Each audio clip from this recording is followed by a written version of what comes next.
The console wars are alive and well once again, so get your pitchforks and pull your keyboards close, gamers. Because today we're going to talk to you about our top 5 PS5 features we'd like to see coming to Xbox Series X and the larger Xbox platform. With the launch of Sony's PlayStation 5 and Microsoft's Xbox Series X and Series S consoles, another generation of video gaming has begun. While these consoles on a hardware level are more similar to one another in PCs than ever before, there are still key differences in the systems and their ecosystems. Lots of features would be great, but we're going to focus on how we'd like to see the PlayStation-style exclusives, last-gen performance, controllers, charging capability, and VR come to Xbox.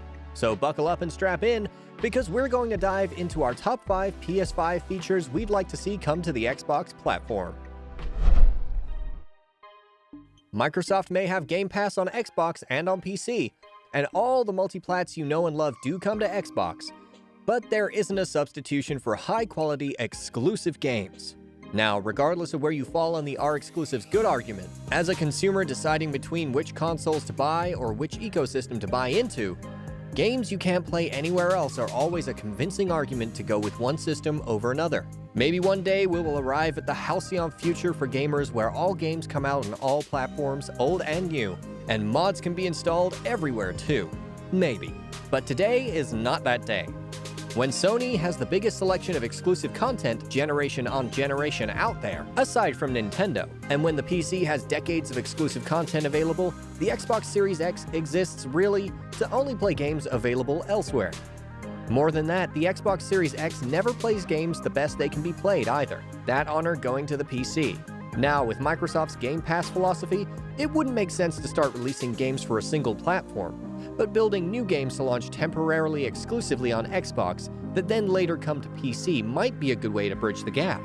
Ultimately, this is all a fancy way of saying Microsoft needs to give gamers more of an incentive to game on Xbox than it's cheaper than PlayStation if you pick up Game Pass. Because there's more to video games than just the titles that come to that service. Let's get this out of the way. The Xbox Series X is more powerful than the PlayStation 5 in terms of hardware. This is an observable fact. But the way games actually run and why is a little more complicated than that. Back in the PS4/Xbox One days, the Xbox was much weaker than the PlayStation, so games that ran at 1080p on PS4 often ran at 900p on Xbox One. Running games in backwards compatibility largely removes issues with frame rate for last-generation titles, but these titles, unless specifically tweaked by the developers, will continue to run at their native resolutions on newer consoles. This means that backwards compatibility on the Xbox Series X for Xbox One games will, on average, look worse than their PS4 counterparts running on PS5. If Microsoft were to develop a system-level tool to automatically raise or unlock 900p resolution caps on Xbox One games, they could finally be free from the extraordinarily low resolution for modern times they continue to find themselves locked into.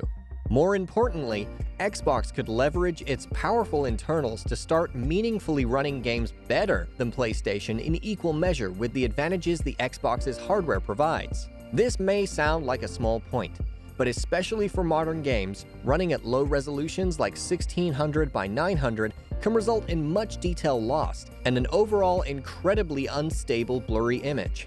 In extreme cases, this can make the game look noticeably worse than on other platforms.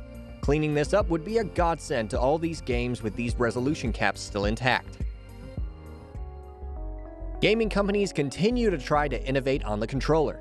Nobody more than Nintendo, though, who is constantly reinventing the wheel when it comes to controlling video games. And then there's virtual reality, which messes with the concept of controllers at all in video games. With all this change, it's almost surprising the mainline controllers from Sony and Microsoft have changed so little for so long. Seemingly in response to this, Sony went the way of the haptics in the Switch and developed their Dualsense controller. Now, the people who claim the Dualsense is literally the greatest, coolest development in the history of the human race are being hyperbolic, but the evolution of controller rumble feels like it has been a long time coming, after gamers around the world tried out the Dualsense. Being able to detect nuanced, complicated vibrations in your controller that reflect what's happening on screen is a subtle way to markedly increase immersion at all times when playing a game. While it may not be the most important development in video games, it's a development likely to become truly standard in the years to come. So Microsoft would do well to offer Xbox gamers and PC gamers the chance to pick up an upgraded, truly next-generation controller to use with their next-generation consoles. Plus, it certainly wouldn't hurt Microsoft to develop and release an Astro's Playroom-style game to complement and explain their new controller too. But we'll settle for the controller first. Since Sony's PlayStation 3, that's right, the PlayStation 3 from way back when in 2006, has a major console manufacturer in a premium gaming console had rechargeable controllers. Wireless controllers too, for that matter. To this day, Microsoft's Xbox controllers still use AA batteries out of the gate. Now, if you want, you can choose to buy a battery pack from Microsoft or a third party to swap out the AA's to have a rechargeable Xbox controller. Even in the expensive first generation of the Xbox Elite controller, Microsoft still opted to use AA batteries.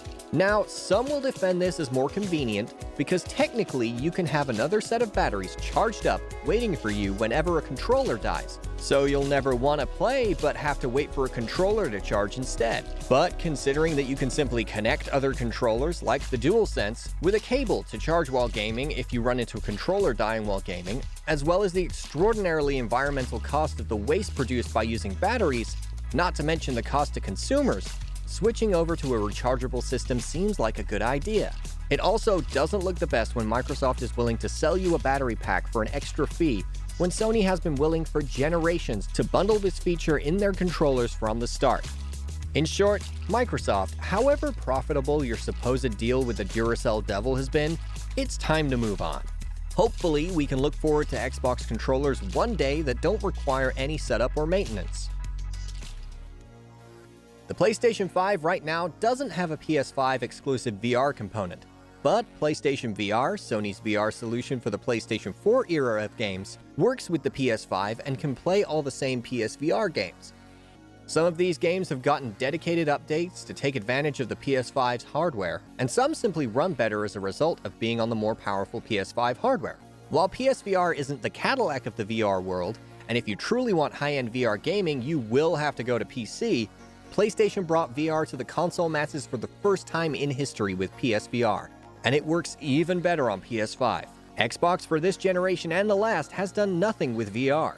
The Xbox Series X has no VR capabilities to speak of, even with hardware capable of powering VR games. Even if Microsoft didn't build their own platform and simply opened up the Xbox to support headsets and let developers bring their games to the platform, that would be much more than the nothing currently available now. Lastly, even if VR isn't a phenomenon yet, VR is going to get bigger and bigger as time goes on.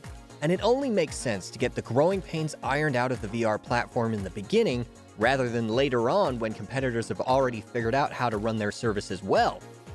VR isn't going anywhere, and as the biggest video games company out there, Microsoft is poised to be able to invest in the market in its formative years, if only there's enough demand for it from gamers. Like the features we'd like to see come to PS5, all of this flexibility already exists on a gaming platform, PC.